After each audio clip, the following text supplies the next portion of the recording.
Hey there, mommy love Scorpio. Thank you so much for always staying here with me in this channel, babe. So before we start your reading, Scorpio, let me just tell you na this is not for everybody. So just pick up only the messages you think are for you. At kung feel mo na reading na to are for you, then this reading might be ready for you. And yes, hi pala sa mga new subscribers. Ako po si Yan. Welcome tuloy. At sa mga returning viewers, thank you sa inyong walang sawang love and support. At kung hindi nyo pa knows everyone, no, mayroon pa po tayong other channel. Link ay nilagay ko sa description box ng reading na to. Kaya naman, kung interesado kayo na tumambay dyan, then kita-kita tayo dyan. No? Sa mga nandiyan dyan na, thank you so much. Basta manood lang kayo mga babes at makinig dun sa parang tinatawag kayo no, ng reading. Okay, timeless naman po yan. Ibig sabihin kahit na matagal na yung uploaded, kung yun pa lang yung time na parang feeling mo, gusto mo manood niya, no, or tumambay dyan, or pakinggan yung mensahe, then go ahead, you can do that. Okay? At paalala lang din na wala tayong gender dito, Scorpio. So, babae, lalaki, LGBT, lahat welcome. Pwedeng iswitch yung mga roles dahil possible talaga palit-palit dahil isa itong general reading. And at the end of the day, lahat po kayo ay may free will na free niyong gamitin anytime, anywhere. So, let's go ahead and check these messages here for Scorpio. Archangel Michael, thank you so much. And Angel Guides, maraming salamat for being always present here sa reading ni Scorpio. Messages for them, can you please show me? Scorpio. Messages for Scorpio, please. What the Scorpio needs to know, angel guys. This reading is intended for Scorpio, pero kung may cross-watcher Scorpio, welcome ka din. May Scorpio placement sa kanilang natal or birth chart, welcome din.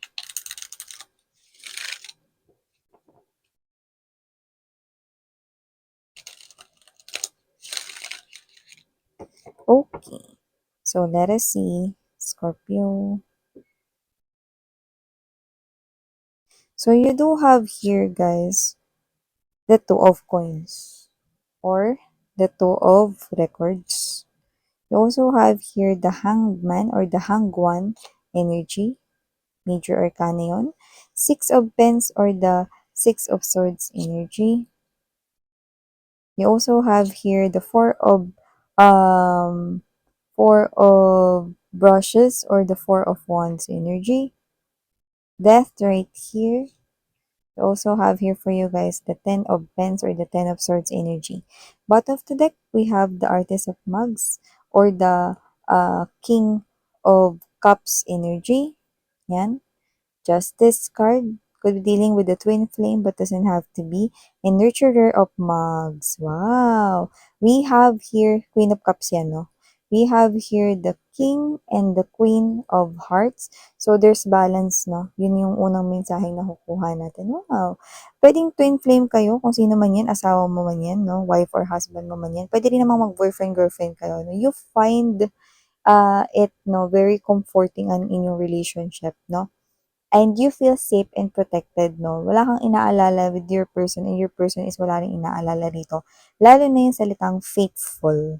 Kasi both of you are faithful sa isa't isa. No? At saka maganda, binibigyan ninyo ng laya yung isa't isa na gawin yung mga bagay, no, na gusto ninyong gawin, no? Doesn't have to be na masyadong malaya or what, no? Pero into the point na meron kang mga hobbies na gustong gawin, may mga parang mga, kunwari, um, yung person mo, no, is gusto niya dito maglaro ng basketball together with his or her friends, no, hindi mo pinagbabawalan.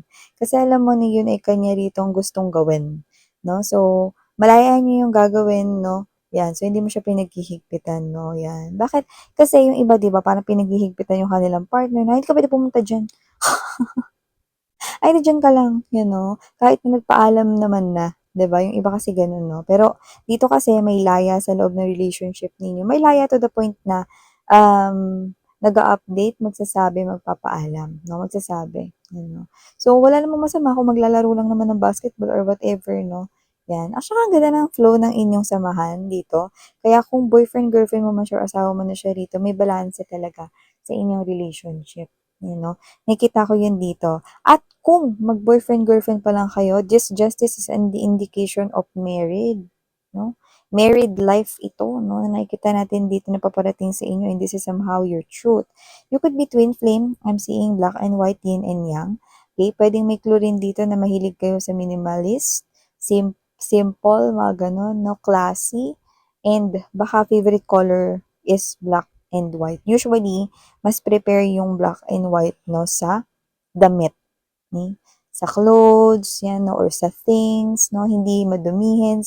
Nakakita tayo rito ng, ano to, bag, no, backpack man yan, shoulder bag, no, bag, yan, no, maaaring black yung bag or whatever, yan. Basta hindi marumihin, yan, no. At sa mga damit na possible na mas makikitaan rito, pwede rin kayo to, no, mas makikitaan mo siya na lagi siya nasuot ng white, kung hindi white, black, black, white, ganyan, no. So, nakikita ko dito na meron kayo ditong laya, no, na gawin ang inyong self. No, kumbaga, meron kayong time together as couple and time, no, parang me time kung tawagin, no, or parang time mo for yourself. Yun, ganda ng inyong relationship. Maybe you're someone here na mahilig ka sa kape or mahilig ka sa tea, may favorite kang iniinom at parang sa nakikita ko dito, kulang yung araw mo pag wala yan. No? Kunwari ako, kulang yung araw ko pag walang kape. Ikaw meron din, you know, pwedeng inumin or pwedeng may ginagawa kang ritual, no? Parang like, hindi ritual na ano ha, yung parang gumagawa ka ng love spell dyan or ano. Ibig sabihin, parang kunwari, pagising mo sa umaga, una mong ginagawa, uminom ka ng tubig, o kaya toothbrush ka, mga ganyan, no? Or ikaw to na araw-araw, lagi kang may face mask, yan, no? Yung face mask na tinutukoy ko, hindi yung ano yung nilalagay natin sa ilong, no, or sa bibig, no? Pero dito, yung sa skincare yan, inaalagaan mo yung skin mo. Kunwari, habang nagsi-cellphone ka, may nakalagay ng mga pipino, no, kung hindi face mo sa mukha mo, no, or meron ka talaga na parang skincare ritual na ginagawa, no, sa yung skin para mas maging itong supple and at the same time, hindi ka naman yung vain eh. Yun nakikita natin dito. Or your person here is ganun, no.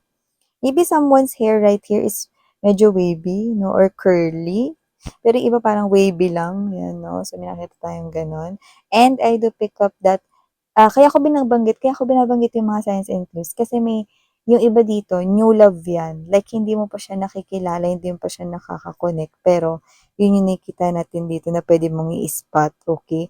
And for some reason, hindi ko alam kung ba't natin nakukuha yung soft drinks dito, no? Soft drinks in can.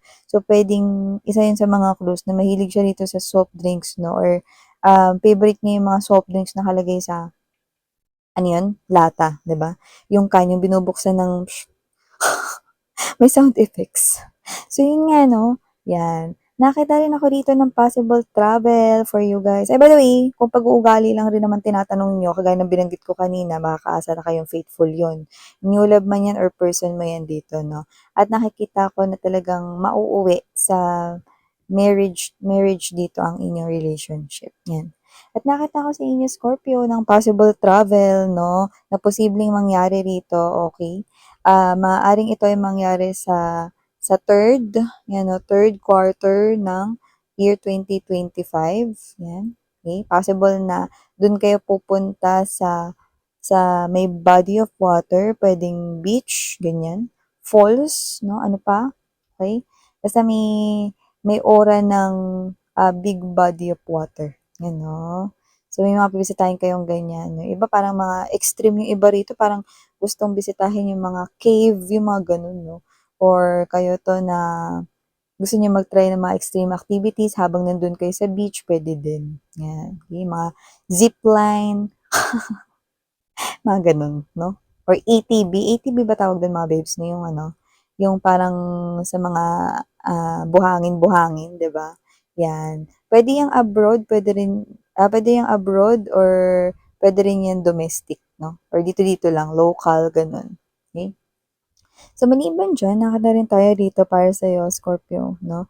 Ng energy na posibleng sa loob rito ng family ay maaring may opportunity sa money na paparating. Pero huwag mag-alala kasi posibleng magdala pa nga ito ng mas maraming pera sa inyo. No? Kunwari ganito example, yung family ninyo merong negosyo, 'di ba?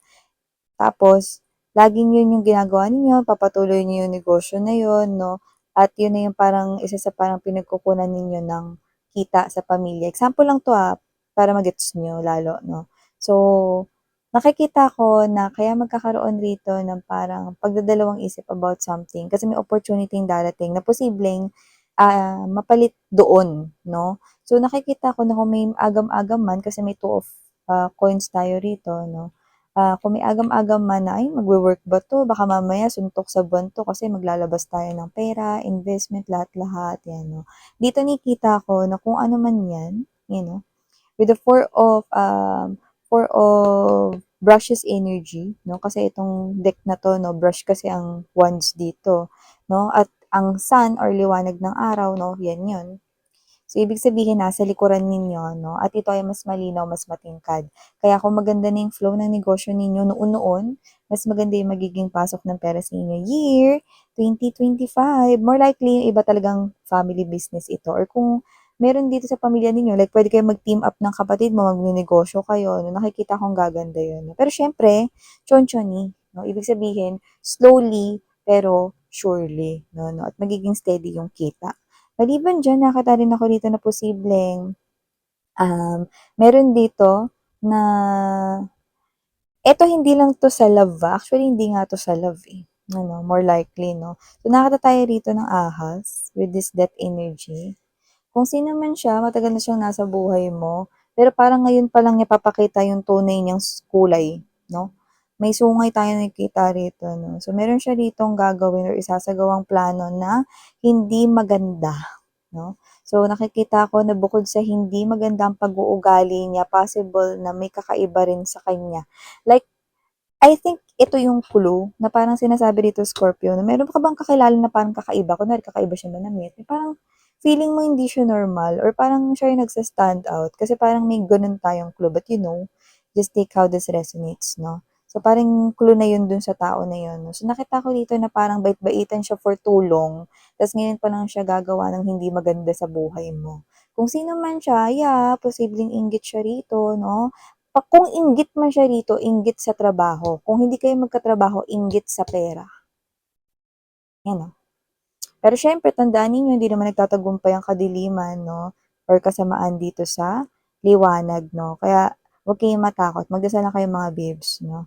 Yan, okay? So, kung ano man yung binabalak niya na yan, magbabounce back lang din yan at ang karma ay hahabulin siya. Kaya kung ako sa kanya mag-warm up na siya o kaya sumali siya sa athletics club, no? Yung mga parang, ang tawag nito, yung ano ko, sports ko dati no, nung nag-aaral pa ako, track and field, no? Sali siya dun para tumibay yung legs niya. Yan, no? Tapos, takbo siya ng mabilis para hindi siya mahabol ng karma. So, good luck.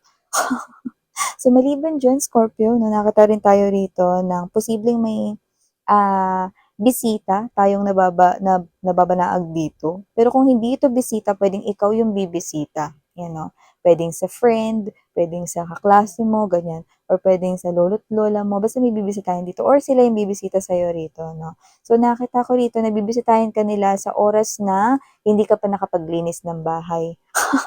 Hindi ka pa nakaligo. May ganun eh. Or hindi ka nakapagsaing, hindi ka nakapaghanda. Yan, no? Possible kasing surprise din ito mga babes. No? Or kung hindi kayo yan, ay kung hindi sila yan, ikaw yan. Baka ikaw may susurpresahin dito. No? At maaaring magpanic siya rito or mag-alala kasi wala siya ritong nahandang para sa'yo. Pagkain, or hindi siya nakapaglinis ng bahay, mga ganun. No? Or whatever. No? Parang surprise, ganun. So, maliban dyan, Scorpio, nakata rin tayo dito ng another message, no? Na kung meron man kayo rito na mom or dad, no, nakikita ko rito na itong parents mo na to, no, is iniisip ka nila, lalo na kung hindi ka nila kasama sa bahay ninyo. Pwede kasing iba naging independent dito or nadestino sa ibang lugar. You know? So, iniisip ka nila, no, ang gawin mo rito, Scorpio, ay tawagan mo sila. Alam mo naman, makabago na ngayon yung teknolohiya, no? Mag-load ka lang, pwede ka na mag-video call. 'Di ba? May wifi na rin ngayon, 'di ba? So, tawagan mo sila rito, no, lalo na kung may mga social media accounts din sila, mas maganda yung nakikita ka nila. Okay? So, this could be a parent figure, could be your mom, or could be your dad. Naalala sila, pwedeng iniisip nila rito, nakapaglaba ka na ba? Nakakakain ka ba rito? Baka puro fast food, tsaka instant yung mga kinakain mong foods, no? So, may mga ganun din. So, ilan lang yon, no? Pero, I think, ito ay iyong parent. Kung hindi mo parent yan, legal guardian or lolo't lola sa iba sa inyo. Okay, so ito yung mga nakuha natin mensahe para sa Scorpio. Again, I'm Miriana Uni. Sarang Kinyo, thank you so much. And yun nga mga babes, no, if you're interested in watching my other channel, you can check it out. Link is just down below sa ating description box. So, okay? At next week naman ulit para sa inyong another reading, Scorpio. Okay, have a nice day. Annyeong!